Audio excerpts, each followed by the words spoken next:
ان الحمد لله نحمده ونستعينه ونستغفره ونعوذ بالله من شرور انفسنا ومن سيئات اعمالنا من يهده الله فلا مضل له ومن يضلل فلا هادي له واشهد ان لا اله الا الله وحده لا شريك له واشهد ان محمدا عبده ورسوله اما بعد فان خير الحديث كتاب الله وخير الهدي هدي محمد صلى الله عليه واله وسلم وشر الامور محدثاتها وكل محدثة بدعة وكل بدعة ضلالة وكل ضلالة في النار اعوذ باللہ السمیع العلیم من الشیطان الرجیم من ہمزہ ونفخہ ونفثہ بسم اللہ الرحمن الرحیم رب اشرح لی صدری ویسر لی امری واحلل عقدۃ من لسانی یفقہوا قولی بسم اللہ الرحمن الرحیم ان اللہ وملائکتہ یصلون علی النبی یا ایہا الذین آمنوا صلوا علیہ وسلموا تسلیما اللہم صلی علی محمد وعلی آل محمد کما صلیت علی ابراہیم وعلی آل ابراہیم انک حمید مجید اللہم بارک علی محمد وعلی آل محمد کما بارکت علی ابراہیم وعلی آل ابراہیم انک حمید مجید ربنا آتنا فی الدنیا حسنة وفی الآخرة حسنة وقنا عذاب النار ربنا آتنا من لدنک رحمة وهیئ لنا من امرنا رشدا لا الہ الا انت سبحانک انی کنت من الظالمین حسبنا اللہ ونعم الوکیل یا حی یا قیوم برحمتک استغیث اصلح لی شأنی کلہ ولا تکلنی الى نفسی طرفۃ عین ولا حول ولا قوة الا باللہ العلی العظیم آمین۔ الحمدللہ آج 17 نومبر 2019 کو سنڈے کے دن بمطابق 19 ربیع الاول 1441 ہجری میں قرآن کلاس نمبر 4 کا انعقاد ہوگا۔ آج کی قرآن کلاس بھی انشاءاللہ تعارف قرآن کے اوپر مشتمل ہے، اور تعارف قرآن کے حوالے سے امید ہے کہ آج کی یہ کلاس آخری کلاس ثابت ہوگی۔ کل 40 علمی پوائنٹس تھے جو میں نے پچھلی 3 کلاسوں میں ان میں سے کچھ حصہ کور کیا ہے، 26 پوائنٹس ہو چکے ہیں۔ آج انشاءاللہ علمی پوائنٹ نمبر 27 سے آن ورڈ سٹارٹ کریں گے۔ علمی پوائنٹ نمبر 27 وہ ہے میرے بھائیوں، قرآن حکیم کے بعض مقامات ایسے ہیں جو اپنے احکامات کے اعتبار سے منسوخ ہو چکے ہوئے ہیں، لیکن وہ ابھی بھی قرآن کا حصہ ہیں۔ ان کی ناسخ جو آیات ہیں وہ بھی قرآن حکیم کے اندر موجود ہیں، اور یہ قرآن حکیم کی خوبی کے طور پہ اللہ تعالیٰ نے اسے بیان کیا ہے، اور اس کا ذکر ہمیں سورۃ البقرہ کی آیت نمبر 106 میں ملتا ہے۔ اعوذ باللہ من الشیطان الرجیم بسم اللہ الرحمن الرحیم ما ننسخ من آیات او ننسیہا، ہم کوئی بھی آیت ایسی نہیں کہ اسے منسوخ کر دیں یا آپ کو بھلا دی جائے۔ نأتی بخیر منہا او مثلہا، ہم اس سے بہتر آیت لے آئیں گے، اس سے بہتر حکم لے آئیں گے یا اس کے برابر۔ الم تعلم ان اللہ علی کل شیء قدیر، کیا تم نہیں جانتے کہ اللہ تعالیٰ ہر چیز کے اوپر قادر ہے؟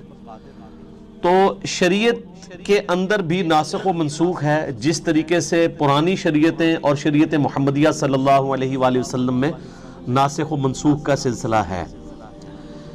شریعت موسوی کے اندر کئی چیزیں حرام تھیں جو شریعت محمدیہ صلی اللہ علیہ وآلہ وسلم کے اندر حلال ہے، جیسا کہ بخاری و مسلم کی متفق علیہ حدیث ہے۔ نبی صلی اللہ علیہ وآلہ وسلم نے فرمایا، مجھے اللہ تعالیٰ نے 5 خصوصیات ایسی دی ہیں جو مجھ سے پہلے کسی کو نہیں دی۔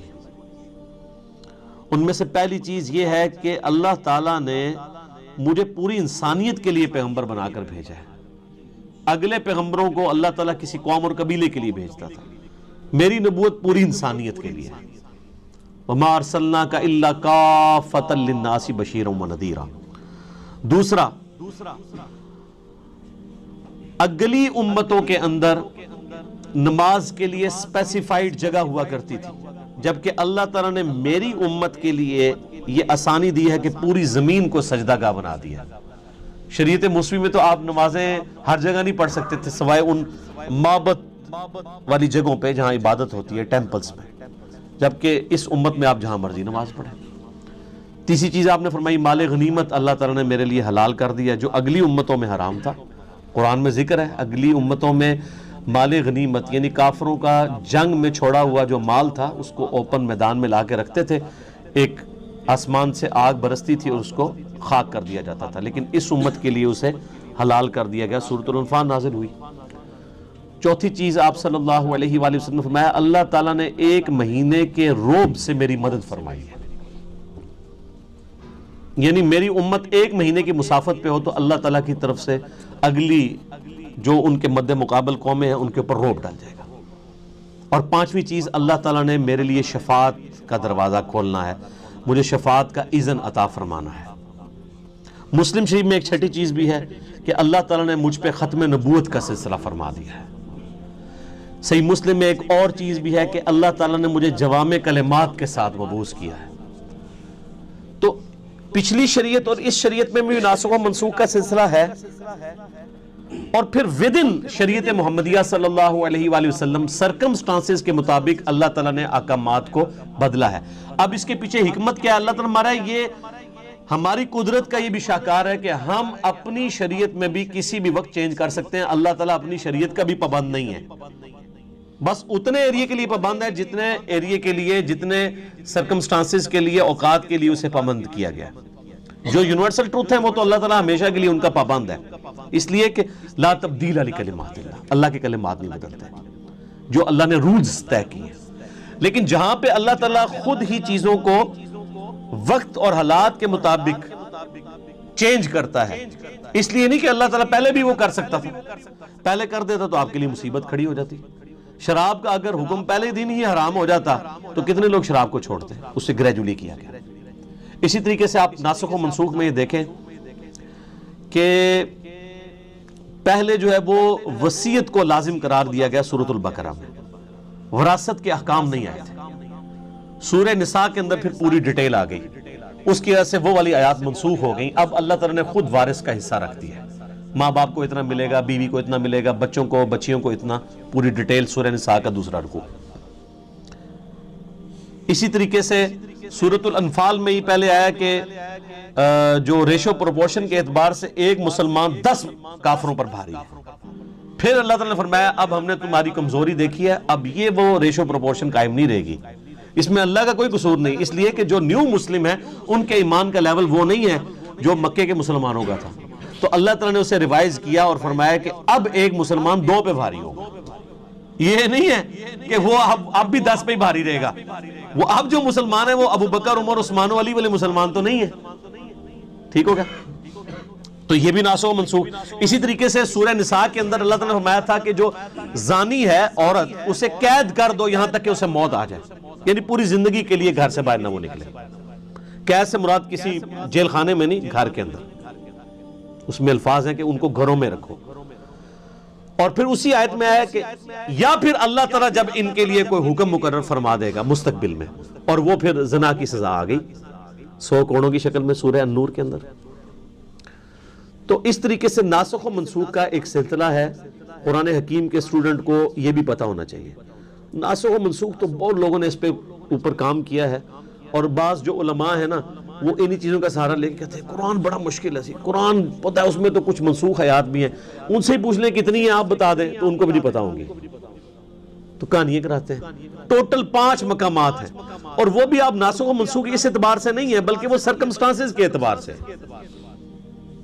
دین جو اسٹیبلش ہمیں پتہ ہے یہی دین ہے، اسٹیبلش ہو، یعنی آج کسی مسلمان کے بچے کو یہ بتانا ضروری ہے کہ پہلے شراب جو ہے وہ جائز تھی، بعد میں حرام قرار دی گئی، اینڈ رزلٹ سب کو پتہ ہے۔ اب اس کے اندر سے کیا نکالنا ہے؟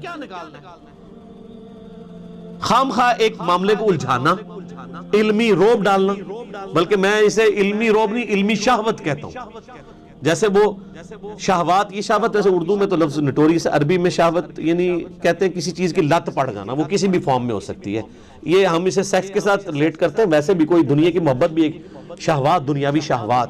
جو مسلم شریف میں حدیث ہے کہ اللہ تعالیٰ نے جنت کو جو ہے وہ تکلیف کے ساتھ ڈھانپ رکھا ہے اور جہنم کو شہوات کے ساتھ ڈھانپ رکھا ہے. یعنی دنیا کی جو لذت والی چیزیں ہیں وہ جہنم کی طرف لے جانے والی ہیں، اور جنت تک پہنچنے کے لیے آپ کو شریعت کی ہرڈلز، تکلیف دہ چیزیں عبور کرنی پڑے گی.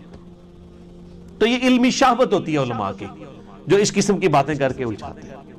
اس حوالے سے الفوز الکبیر فی اصول تفسیر شاہ ولی اللہ دہلوی کی جو کتاب ہے، انہوں نے وہ 5 مقامات ڈسکس کیے ہیں، جن میں سے 3 میں نے ویسے ہی فی البدیہہ کر دی ہے. تو یہ چیز بھی اس حوالے سے